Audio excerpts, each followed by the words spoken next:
तो हम लोग चैप्टर की बात कर रहे हैं बॉडी फ्लूइड्स एंड सर्कुलेशन। देखिए यहां टॉपिक अभी चल रहा है ब्लड का। ब्लड के टॉपिक में ये ब्लड प्लाज्मा का पोर्शन करा था कि इसके अंदर कुछ 90 से 92% वाटर होगा, 6 to 8% प्रोटीन्स होंगे और 2 से 3% मिनरल्स होंगे। अभी एक इंपॉर्टेंट सबसे इंपॉर्टेंट चीज जो इस ब्लड प्लाज्मा से लिंक आती है वो क्या है? देखिए ब्लड प्लाज्मा में हम लोगों ने पढ़ा, बिल्कुल बेटे आप इसको बोल दें कि ब्लड प्लाज्मा में पढ़ा गया एक तो फिब्रिनोजेन प्रोटीन,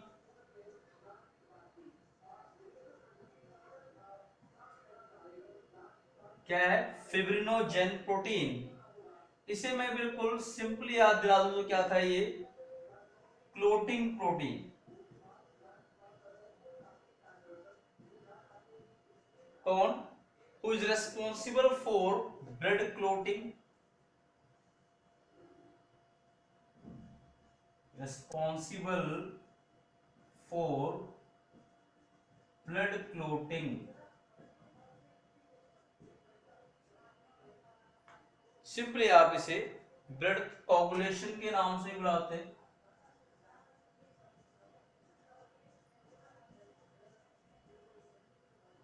इस नाम से भी बोल दिया जाता है। क्लियर? उसके बाद यहां पर इंपॉर्टेंट जो बात समझनी है हमें क्या है? फिब्रिनोजेन है, इसके अलावा ब्लड प्लाज्मा में कुछ और टाइप के भी होते हैं, अदर क्लोटिंग फैक्टर्स। कभी पढ़ेंगे आपकी फिब्रिनोजेन के अलावा और भी 12 क्लोटिंग फैक्टर्स होते हैं, उसमें से कुछ फैक्टर भी किसमें प्रेजेंट है? आप बोल रहे हैं ब्लड प्लाज्मा के अंदर मेनली तो, लेकिन फिब्रिनोजेन की बात हो रही। मैं सारा अगर बोलूं तो ये सारे को मैं बोल सकता हूं क्लोटिंग फैक्टर। क्यों? फिब्रिनोजेन और बाकी सारे क्लोटिंग फैक्टर मिलके क्या करेंगे?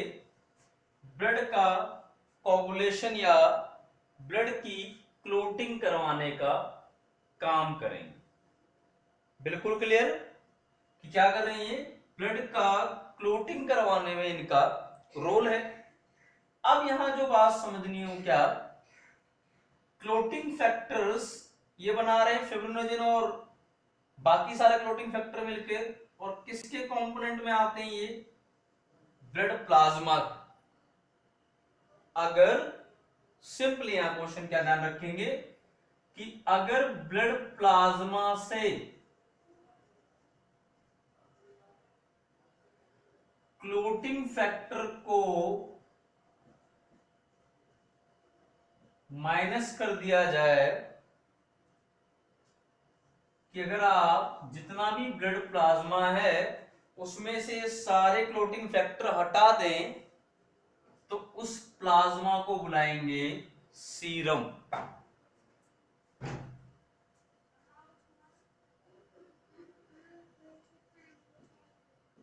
सीरम, ठीक? तो आप इसके अंदर उसे बोल रहे हैं सीरम के नाम से सिंपली आप बुला लेते हैं। तो ये आप बात किसकी कर रहे हैं? सीरम की। तो मैं क्या बोल रहा हूं? वो ब्लड प्लाज्मा जिसमें से आप सारे क्लोटिंग फैक्टर को रिमूव कर देंगे उसे आप सीरम बुला देंगे। क्या बात? ये जब क्वेश्चन आएगा तो ये पता होना चाहिए ब्लड प्लाज्मा से क्लोटिंग फैक्टर उसको आप बोल रहे हैं सीरम की प्रोसेस से बोला जा रहा है, तो उसे आप ब्लड प्लाज्मा के नाम से बुला देते हैं। पहली बात इसके अंदर तो ब्लड प्लाज्मा में इंपॉर्टेंट क्या चीज थी कि सीरम क्या होता है। तो सीरम क्या चीज है? अगर ब्लड में से आपने क्या हटा दिया है? ब्लड प्लाज्मा में से क्लोटिंग फैक्टर। सिर्फ ये प्लाज्मा के रिस्पेक्ट में बात हो रही है।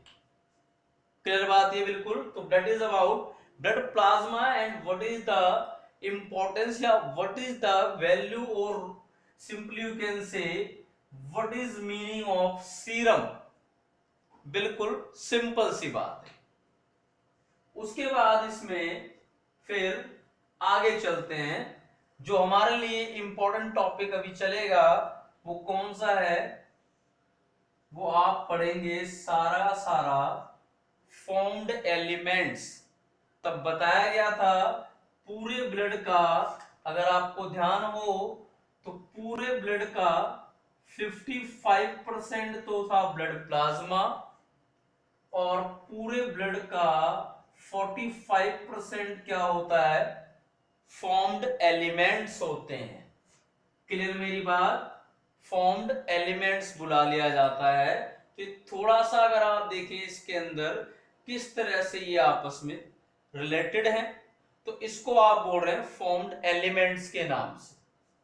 क्लियर? तो इसमें फिर आगे चलते।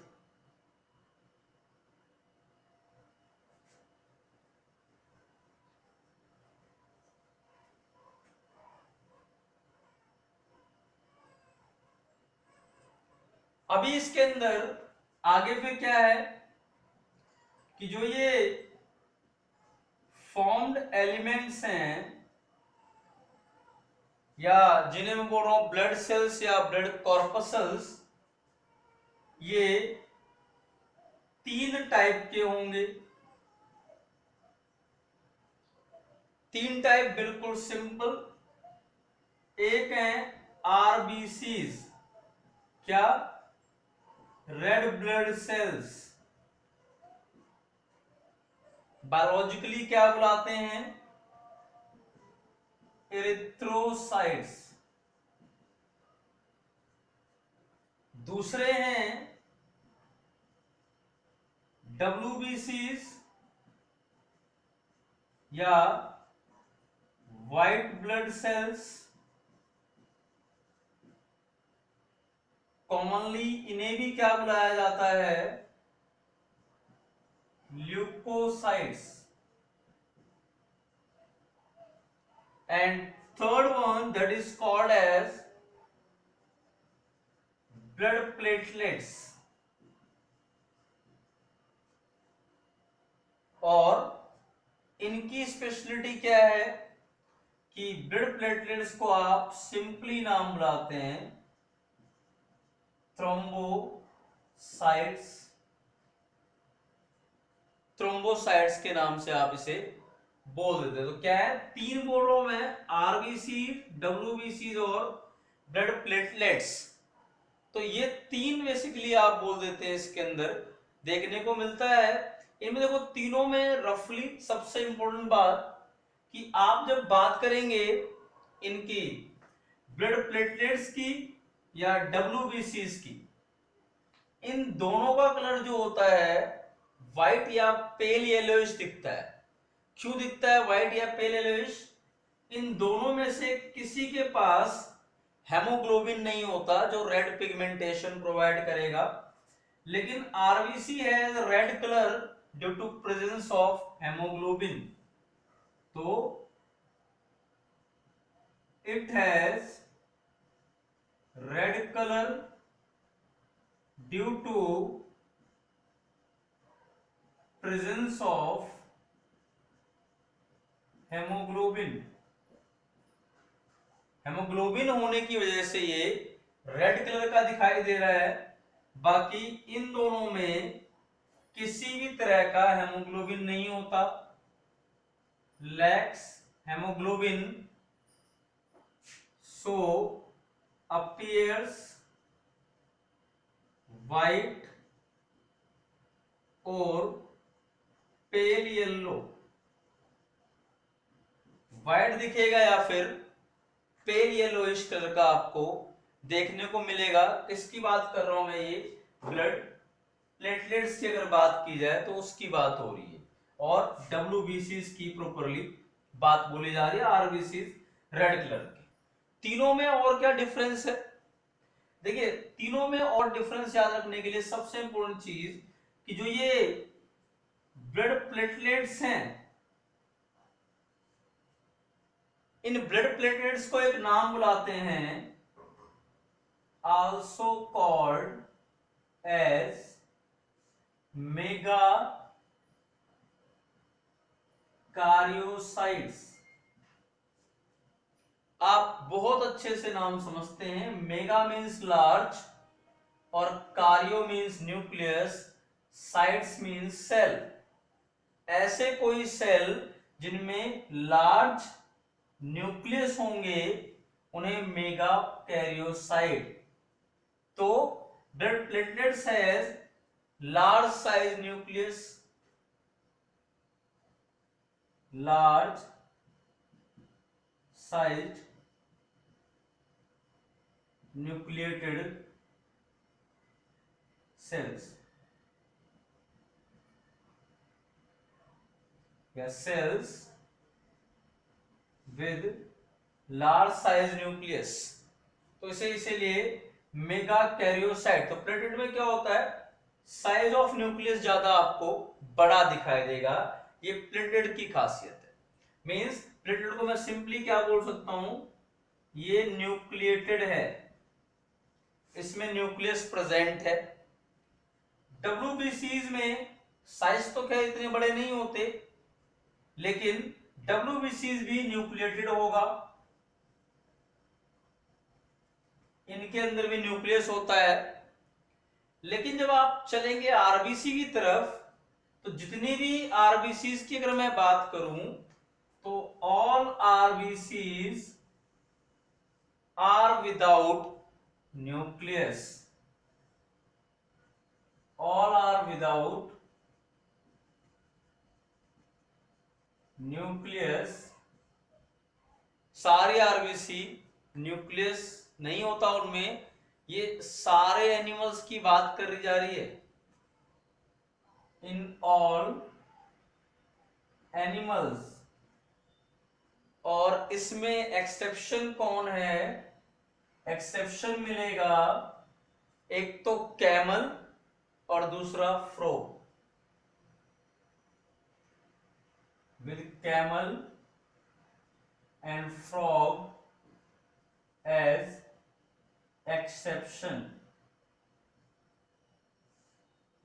मीन्स बिल्कुल सिंपल कि आरबीसी नॉर्मली किसी भी एनिमल की बात करेंगे वहां न्यूक्लियस नहीं होता उसमें, लेकिन आप फ्रॉग और कैमल में क्या देखेंगे, ये दोनों न्यूक्लिएटेड आरबीसीज होती हैं। तो क्लियरली आप यहां पे क्या ध्यान रखेंगे,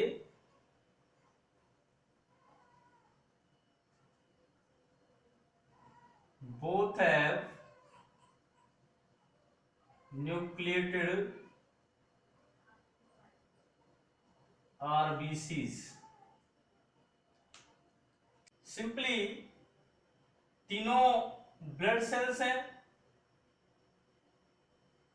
फॉर्म्ड एलिमेंट्स, एक आरबीसीज, दूसरे डब्ल्यूबीसीज, तीसरे blood platelets.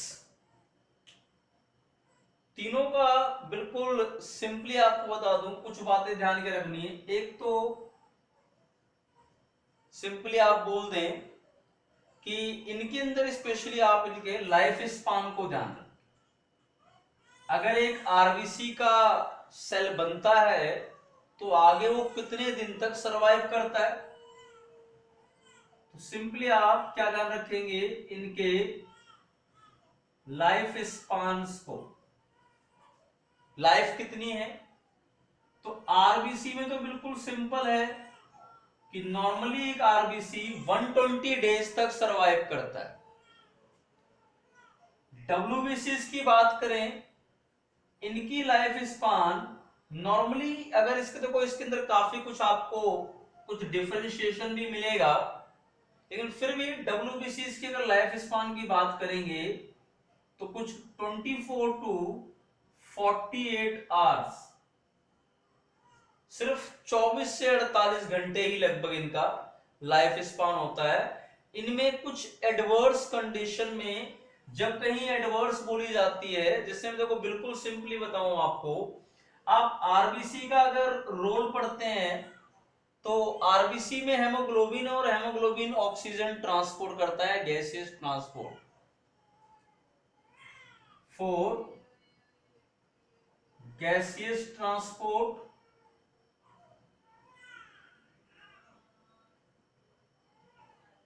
Due to presence of haemoglobin, haemoglobin की प्रेजेंस की वजह से ऐसा है कि गैसेस ट्रांसपोर्ट करेगा ऑक्सीजन का, CO2 का। मेनली किसकी बात हो रही है? Mainly of oxygen and CO2, इनका ट्रांसपोर्ट करता है। WBCs को आप बड़ा अच्छे से नाम बुलाते हैं commonly, soldiers of your body. क्यों सोल्जर्स? डिफेंस का काम करते हैं।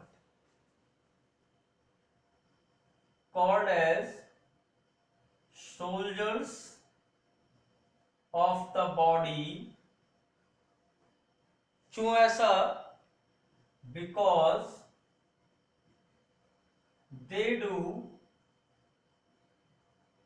डिफेंस, डिफेंस का काम करते हैं। तो इनमें जो है आपको बता दूं मैं, कुछ टाइप ऑफ सेल्स हैं, कुछ टाइप ऑफ सेल्स आपको डब्ल्यूबीसीज में मिलेंगी जिनका नाम है लिम्फोसाइट्स।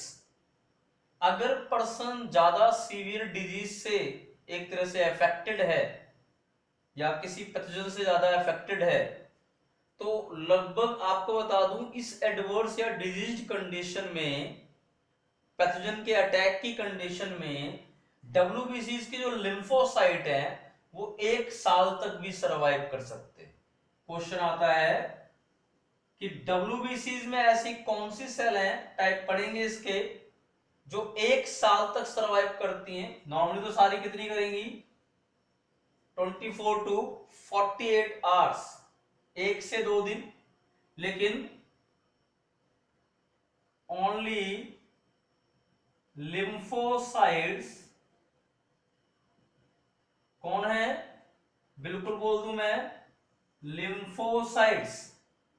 ओनली लिम्फोसाइट्स, आप सिंपली ध्यान के रखेंगे, सिर्फ lymphocytes can survive up to 1 year in case of severe pathogenic infection।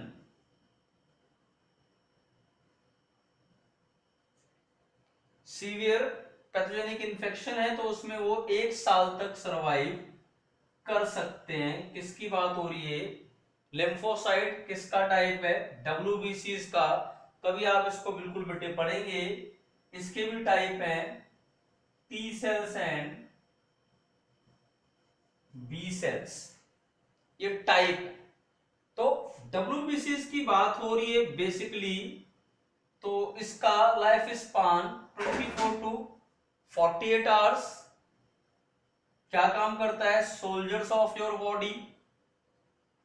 कुछ कुछ इसमें से सरवाइव करते हैं 1 साल तक। आरबीसी सर्वाइवल 120 दिन बस। उसके अलावा जो है रोल क्या?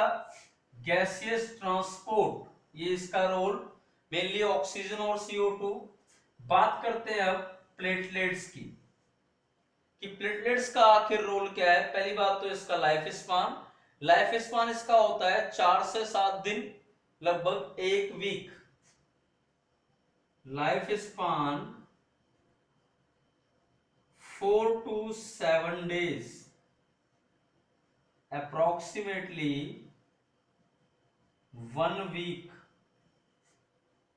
1 हफ्ते तक लाइफ स्पान इसका आपको देखने को मिलेगा। जो आप ब्लड प्लेटलेट्स की बात कर रहे हैं, ब्लड प्लेटलेट्स की अगर आपको बात की जाती है तो लगभग 1 हफ्ते तक का लाइफ स्पान मिलेगा। रोल क्या है ब्लड प्लेटलेट्स का? बिल्कुल simple, blood platelets are responsible for या responsible in the clotting of blood. कैसे करता है? जब ब्लड क्लोटिंग का टॉपिक पढ़ेंगे तो वहां समझ में आएगा। मेनली क्या है इसका रोल, क्या है?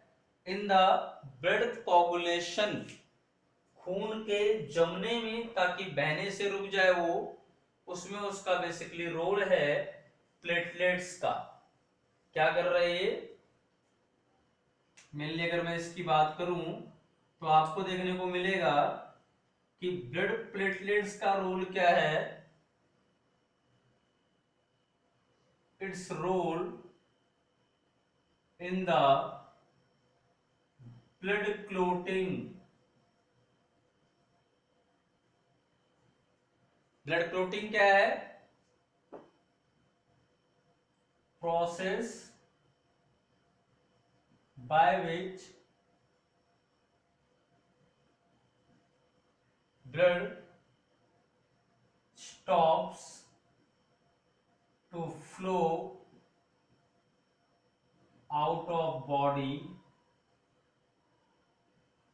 किस केस में? अगर कोई कट वगैरह लग गया हो तो उस केस में तो किसका रोल है? ब्लड प्लेटलेट्स का। तो ब्लड प्लेटलेट्स क्या कर रही हैं? ब्लड क्लोटिंग को करवाने का काम करते हैं, मेनली ब्लड को बहने से रोकने का काम करते हैं। ये ब्लड प्लेटलेट्स की बात की जाती है। ब्लड प्लेटलेट्स के बारे में आप सिंपली इस चीज को ध्यान रखेंगे। फिर उसके बाद देखो इनका थोड़ा सा अमाउंट भी देख लें कि कितना कितना इनका अमाउंट आपको देखने को मिलता है।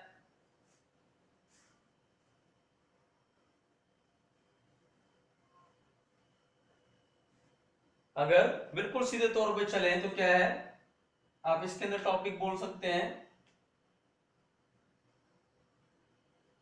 Amount of formed elements inside a normal person। Person में अब हम यहां सबको नहीं ले रहे, सिर्फ ह्यूमंस को ले रहे हैं। सिर्फ एक नॉर्मल ह्यूमन के अंदर बात हो रही है कि एक नॉर्मल ह्यूमन बीइंग के अंदर किस तरह से कितना अमाउंट प्रेजेंट होगा इनका। तो पहली बात तो हो गई आरबीसीज की, दूसरी हो गई डब्ल्यूबीसीज, और तीसरी हो गई ब्लड प्लेटलेट्स। तीन चीजें, आरबीसी, डब्ल्यूबीसी और ब्लड प्लेटलेट्स। बिल्कुल सीधी बात, आरबीसीज की अगर बात करें तो आपको मिलेगा इसका अमाउंट। आप ध्यान ये रखेंगे, किस तरह याद रखेंगे अमाउंट को, किस पैरामीटर में मेजर किया जाता है कि आप ऐसे मान लीजिए आपकी बॉडी में 5 to 6 लीटर ब्लड होता है पूरी बॉडी में। क्लियर?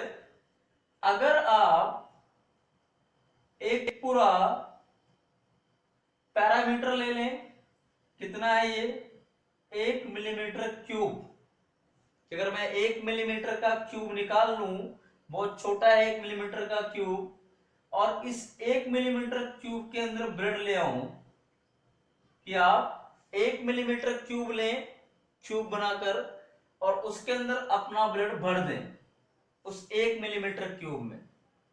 1 मिलीमीटर क्यूब जो है उसके अंदर जितना ब्लड होगा उसमें आरबीसी का अमाउंट या नंबर होगा 5 से 5.5 मिलियंस।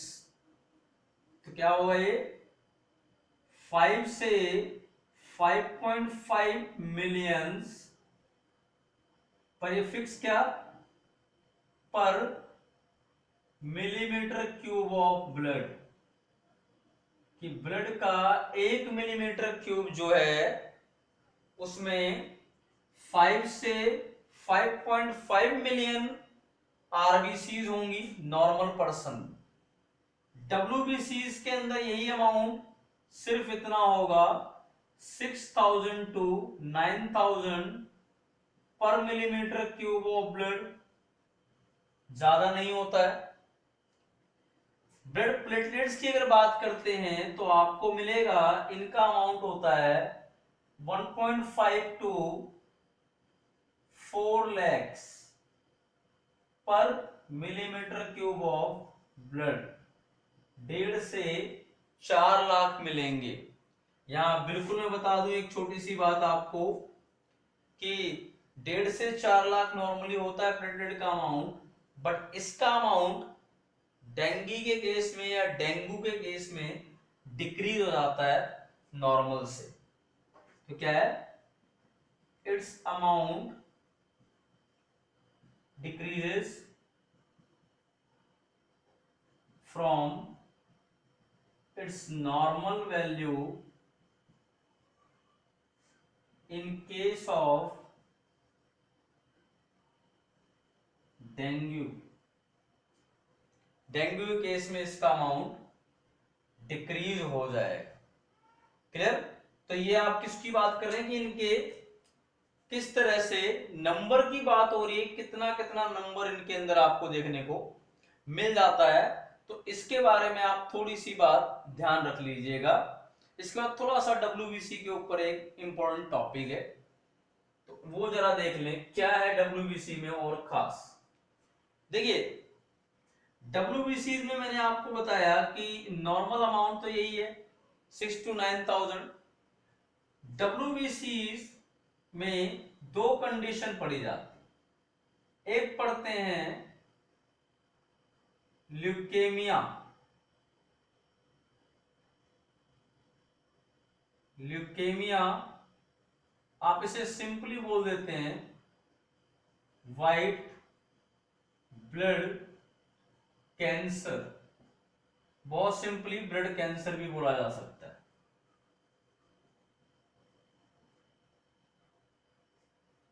और दूसरी कंडीशन ल्यूकोपीनिया बोलते हैं। ये दोनों टर्म्स एक दूसरे के एंटागोनिस्टिक है, एंटागोनिस्टिक मींस अपोजिट। तो यहां क्या है आप बिल्कुल ध्यान रखें दोनों में। कैंसर नॉर्मली क्या होता है, सेल का नंबर या उसका नॉर्मल से ज्यादा साइज बढ़ जाए तो उसे कैंसर बोलते हैं। तो क्या है, इंक्रीज्ड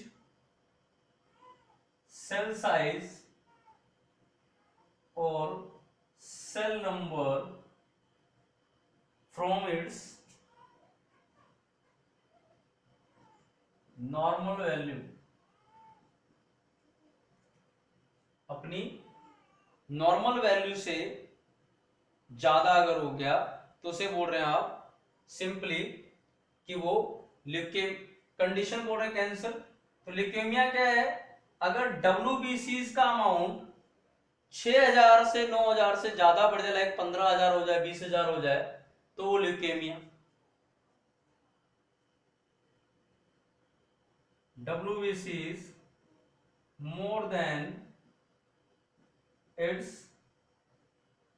normal amount, अपनी नॉर्मल अमाउंट से ज्यादा हो जाए, जैसे 6 से 9,000 से ज्यादा हो जाए पर मिलीमीटर क्यूब ब्लड, तो वो ल्यूकेमिया। ल्यूकोपीनिया कम हो जाए अमाउंट, अगर ज्यादा हुआ तो वाइट ब्लड कैंसर। ल्यूकोपीनिया की क्या कंडीशन है कि अगर WBC का अमाउंट अपनी नॉर्मल वैल्यू से कम हो जाए तो क्या है, decreased number of WBCs from its normal amount, मतलब इससे अमाउंट घट जाए। WBCs क्या काम कर रहे थे, डिफेंस। अगर इसका अमाउंट नॉर्मल से कम हुआ तो डिफेंस वीक होगा। क्या होगा, दिस लीड्स टू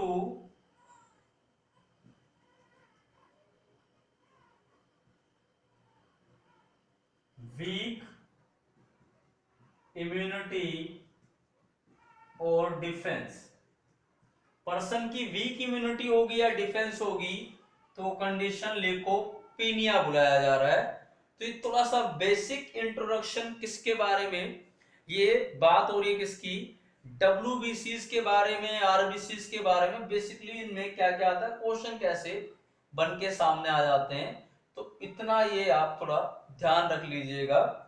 ये आप डब्ल्यूबीसीज वगैरह के बारे में रफली देखते हैं। अगली बार से, अगले लेक्चर से आपको आरबीसीज, डब्ल्यूबीसीज, प्लेटलेट्स इनके बारे में डिटेल में पढ़ेंगे। क्लियर?